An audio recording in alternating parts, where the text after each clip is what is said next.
Hey, good morning, folks. This is Mark Kelly once again with Marketing Can Work Live. YouTube podcast happens every day, Monday through Friday at 9 o'clock. As always, I've got my notes. Oh, look, my hair looks less than beautiful today.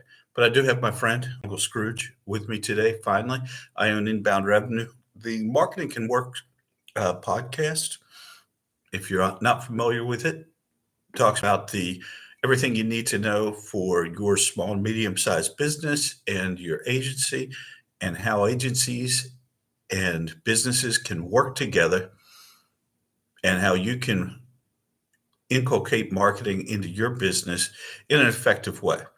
Inculcate is just a big word for marketing. Is just like the cream in your coffee. It literally has to be everywhere. It touches everything that you do.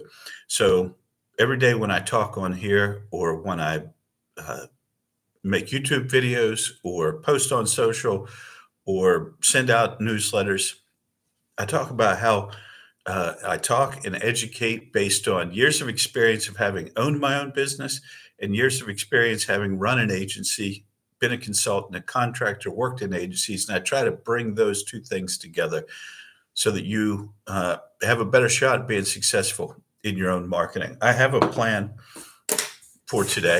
As always, I've got my notes, but I'm going to deviate a little bit at the end because things come up day to day uh, during my conversations with clients and other agencies. So at the end, I'll jump into that. But just remember, marketing can work. Uh, I'm working on the book, and I've got the videos, and I post up on YouTube. And I'm sorry, I post up on Twitter and Facebook. Feel free to connect with me there. Today, I'm going to talk about something that's near and dear to the hearts of many business owners, and that is Google Ads, and specifically the Google Ads networks, because it's clear to me that people don't understand what the different networks and capabilities of Google are. So I'm going to dive into that. I'm going to try to do that in the next 12 minutes so that I respect everybody's time. And we do this in 15 minutes as we do every day, Monday through Friday, 9 a.m. Eastern Standard Time. So let's have some coffee. Let's get rolling. Take some notes. Yes, Dallas won last night, but even a blind hog finds an acorn every once in a while. So when you start a Google Ads campaign, typically people think of search, which is you go to Google, you type something in, plumber near me, ads come up, organic search results come up. So that is the search network, and that is what most people think about when they think about Google Ads, running them for their business. However, there's other networks you should be aware of, and there is a very key reason you should be aware of those networks. When you create a new search campaign in Google, by default, pre-selected, they want you to be in two other networks. They want you to be in the Search Partners Network. They want you to be in the Display Network. Let me talk to you about those things. The Search Partner Network are other websites besides Google, google.com, that provide a search algorithm inside of their website, a search bar, and they will show Google results when people search. So those are search partners. It's not Google, it's some other website that's partnered up with Google and applied and been approved and runs search results on their website. Generally speaking, I would opt out of it. If you opt into it, you need to know enough to be able to go back and check your results. If you don't know how to do that, my recommendation is opt out of it. You can sometimes get some leads from it. You can also sometimes blow up your search depending on how your campaigns, depending on how you've built them. So my default, my preference at this point to recommend to other people is log out, opt out of them.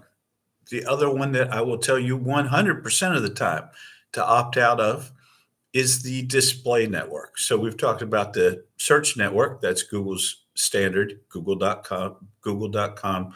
You search, you find stuff. The partner network, that's searches that are done on other on partner sites, not Google. They just have the search capability of Google integrated into their website.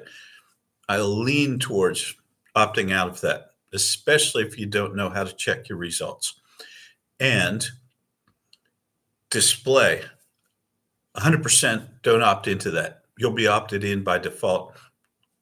Click that option off. Don't opt into it. The display network are websites associated with Google, partnered with Google through a program that allows them to show display ads. Just think of a display ad as opening your newspaper, opening a magazine, and seeing an ad there. So in that case, they're attempting to target audiences that might be interested in what you do.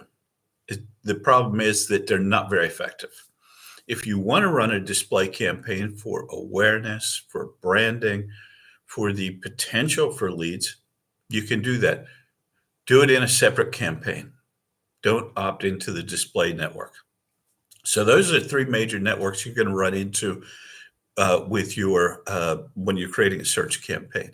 Two other networks or options I want to talk about that many people don't know exist on Google is remarketing. Remarketing is where you can, or retargeting, and I'm not making a judgment if you do, no matter what. You go search for shoes, and then you go to another website, and you go to a news site, and all you've got is ads from that vendor showing you their shoes. That's remarketing.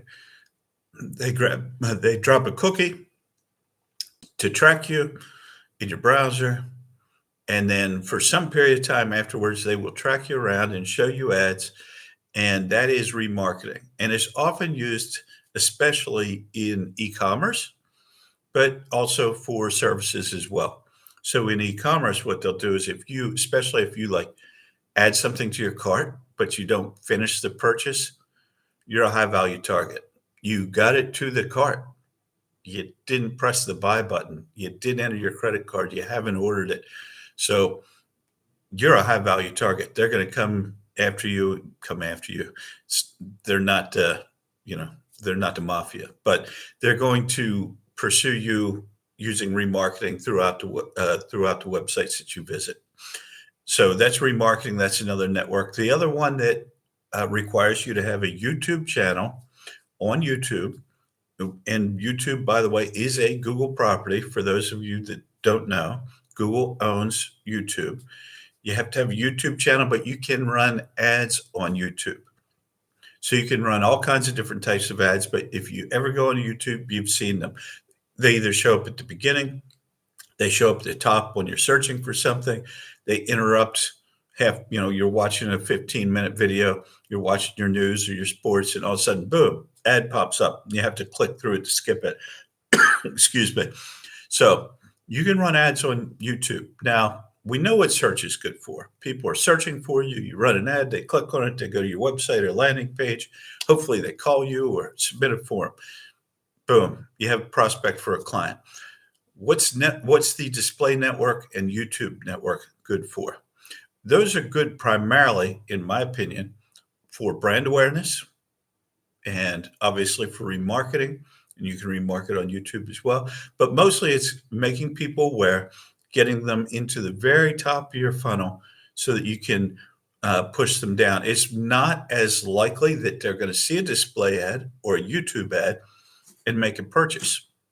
However, your impressions, the number of times you show, and the costs on YouTube and display ads is stunningly cheap compared to search campaigns where click costs can be 10, 20, 30, 80, 100, $150 a click. So it's a great way to create brand awareness. It's a great way to get subscribers, for example, to your YouTube channel if you've decided to launch one. It's a great way to get people to opt into a higher level funnel, perhaps to sign up for your newsletter. It's harder to get people to just see an ad they weren't really thinking of or looking for, and boom, make a purchase from you. But you can start to feed them into your world, into your environment, make them aware that you exist. It's fairly inexpensive compared to other advertising networks on Google. So what do we have? We have search. We've got search partners. we've got display, we've got remarketing, we've got YouTube. So that covers all the ways that diverse ways that you can utilize Google Ads, the Google Ads platform. Oh, I forgot to mention one. If you're in e-commerce, of course, there is shopping. That's a whole nother thing. Anytime you shop for anything that is purchasable online, you'll see your ads at the top of the page for, similar products. If you type in Nike sneakers, you'll see a lot of ads. That's a shopping network, and you can click on the ad. It will take you directly to the page on the vendor's on the e-commerce website's site where you can make a purchase for that product that you saw.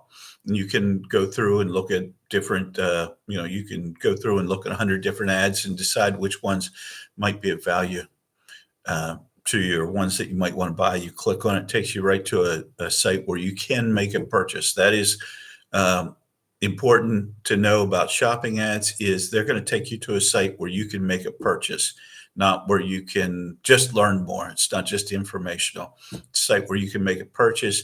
And the whole point of shopping ads is to drive sales and revenue for e-commerce businesses.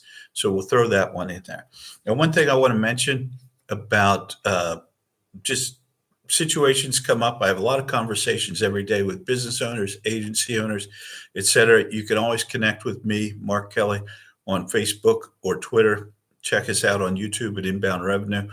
And one of the conversations that came up yesterday with a client that we had just onboarded recently, actually it happened this morning pretty early, was, I haven't gotten enough. I had to lay off my employees, not all employees, but some overnight folks, because I'm not getting enough calls. Well, that's a big problem. But keep in mind that there's a lot that goes into it. That goes back to my point that marketing touches everything you do. If your revenue is down, your sales are down, you've got to do a full court press. Google Ads is beautiful, but as with everything else, it takes time to figure things out. So generating calls, but my big response there was, well, you should have engaged with us sooner, because you let things just slide for a while and you let them get in bad shape. So we can focus on helping you get out, but the pressure isn't necessarily on your marketer if you've not been marketing, and if you just engage with them, and if you're not doing SEO, and if you're not doing email, and you're not doing local ads, and you're not doing, it's a plethora of advertising. So it's not really fair for a business owner to just say, hey, I just hired you, and by the way, I'm firing people. That's a reflection, perhaps, of how things have been done in the past inside the business. So as a marketing person, you can't take that on. As a business person, you can't really put that on your marketer. You have to just strategically work with them in a non-emotional fashion to get the numbers where you want the numbers to go. Are we all emotional? Yes, we are. Are we all professional? We all should be. So keep that in mind, both from a customer side and from an agency side. Let's focus on the numbers. Let's keep things moving forward. Let's make right and smart decisions. Again, Mark Kelly, the Marketing Can Work live podcast. I'm here every day, Monday through Friday, 9 a.m. Now I've got my buddy, Uncle Scrooge, with me, so I'm feeling better. I'm not so alone. Talk to you guys soon.